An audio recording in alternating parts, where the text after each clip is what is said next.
आज के कहानी का शीर्षक है छाया का राजा। वाराणसी की गलियां कभी नहीं सोती। गंगा की लहरों में घंटियों की आवाज मिलती है और पुरानी हवेलियों की दीवारों पर छायाएं नाचती रहती हैं।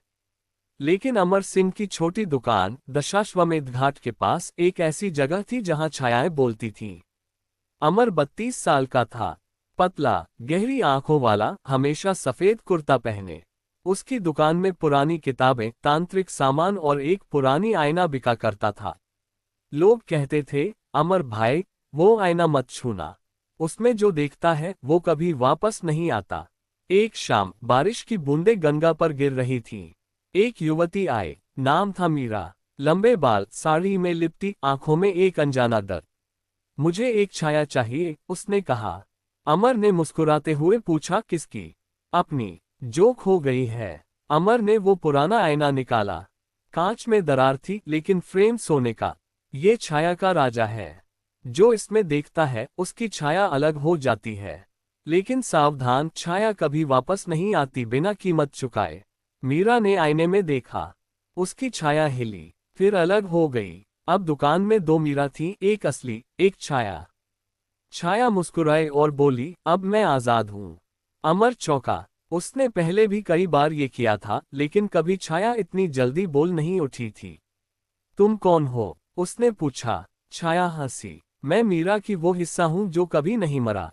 1947 की वो रात जब पार्टीशन में उसका परिवार जल गया था।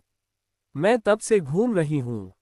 असली मीरा कांप उठी। ये झूठ है। मैं तो दिल्ली से आई हूं, सॉफ्टवेयर इंजीनियर। छाया ने आंखें सिकोड़ी। तुम्हारी यादें झूठी हैं। तुम मेरी छाया हो, मैं असली मीरा हूं। अमर ने आईना बंद कर दिया। लेकिन अब देर हो चुकी थी। छाया गायब हो गई थी, हवा में घुल गई। असली मीरा बेहोश हो गई। अगली सुबह अमर जागा तो दुकान में अजीब सन्नाटा था। बाहर गंगा पर धुंध थी। उसने मीरा को पानी पिलाया। क्या हुआ कल? मीरा ने कहा, मुझे लग रहा है मैं दो हूं, एक जो काम करती है, दूसरी जो सपनों में चिल्लाती है। अमर ने पुरानी डायरी निकाली। उसमें लिखा था, छाया का राजा हर 100 साल में जागता है।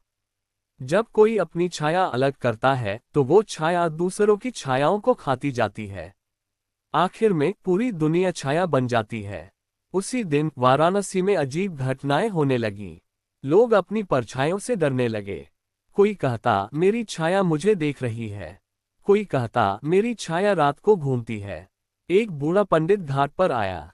अमर बेटा, तुमने छाया के राजा को जगाया है। वो प्राचीन तंत्र है। महाभारत के समय एक ऋषि ने अपनी छाया को अलग किया था ताकि वो युद्ध न देखे। लेकिन छाया ने पूरे वन को निगल लिया। अमर ने पूछा, तो क्या करें? छाया को वापस बुलाओ, लेकिन कीमत तुम्हारी अपनी छाया होगी। मीरा अब बदल रही थी। दिन में वो सामान्य थी, लेकिन शाम होते ही उसकी आंखें काली हो जाती। अमर, मुझे लगता है मैं कुछ कर रही हूं जो मैं नहीं चाहती। कल रात मैंने एक आदमी की छाया चुराई। अमर ने उसे गंगा किनारे ले जाया। मीरा, तुम्हारी छाया असली है। तुम पार्टीशन की सर्वाइवर हो। तुम्हारे माता पिता की मौत के बाद तुम दिल्ली चली गईं, लेकिन तुम्हारी आत्मा यहाँ अटकी है। मीरा रो पड़ी। तो मैं कौन हूँ? दोनों, लेकिन एक को चुनना होगा। उसी रात दशाश्वमेध घाट पर भारी बारिश हुई। अमर ने आईना खोला। छाया का राजा जाग चुका था। आईने में एक काला राजा दिख रहा था, मुकुट में मानव खोपड़िया। अमर, तुम मेरे सेवक हो। अब और छायाएं दो। अमर ने इनकार किया। नहीं, मैं इसे बंद करूंगा। छाया का राजा हंसा। तो देख। अचानक अमर की अपनी छाया अलग हो गई। अब अमर दो थे, एक असली, एक छाया। छाया बोली, अब मैं राजा बनूंगा। वाराणसी की गलियां छायाओं से भर गईं। लोग भाग रहे थे। उनकी परछाइयां उन्हें पीछे खींच रही थीं। एक बच्चा चिल्लाया, मम्मी, मेरी छाया मुझे खा रही है। मीरा ने अमर को रोका। मुझे जाने दो, मैं अपनी छाया से मिलूंगी। वे दोनों घाट पर गए। गंगा में आग जल रही थी, कोई आरती नहीं, बल्कि छायाओं की चिता। मीरा ने आईने में देखा। उसकी छाया सामने आई। तुम वापस आ जाओ, असली मीरा बोली। छाया ने कहा, क्यों? बाहर की दुनिया में तुम दुखी हो, यहां मैं राज करती हूं। लड़ाई शुरू हुई। अमर की छाया राजा बनकर हमला कर रही थी। सबकी छाया मेरी हो जाएगी। फिर कोई दर्द नहीं, कोई याद नहीं, सिर्फ अंधेरा। अमर ने पुराना तंत्र पढ़ा। छाया को वापस लाने के लिए असली को अपनी यादें देनी पड़ती हैं। उसने अपनी यादें छोड़ दी, बचपन की, माँ की मौत की, अकेलेपन की। उसकी छाया कमजोर पड़ी। नहीं, ये दर्द। मीरा ने भी अपनी यादें दी, पार्टीशन की आग, अकेली रातें, दिल्ली का संघर्ष। उसकी छाया रो पड़ी। मैं वापस आ जाना चाहती हूँ। दोनों छायाएं वापस लौटी। अमर और मीरा एक हो गए। लेकिन छाया का राजा अभी भी था। एक और कीमत। अमर ने आईना तोड़ दिया। कांच के टुकड़ों में गंगा बह गई। राजा चीखा और धुंध बनकर गायब हो गया। सुबह हुई। वाराणसी फिर से सामान्य थी। लेकिन अब लोग अपनी छायाओं से डरते नहीं थे। वे उन्हें दोस्त मानते थे। मीरा अमर के पास रुकी। अब क्या? अब हम नई छाया बनाएंगे। खुशी की। अमर की दुकान अब किताबों की थी।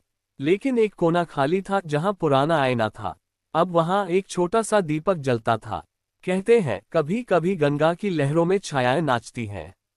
लेकिन अब वे मुस्कुराती हैं। क्योंकि छाया का राजा सो गया है। लेकिन गहरी रात में अगर कोई अकेला घाट पर बैठे तो सुन सकता है हल्की सी हंसी। छाया की, जो इंतजार कर रही है अगली बार के लिए।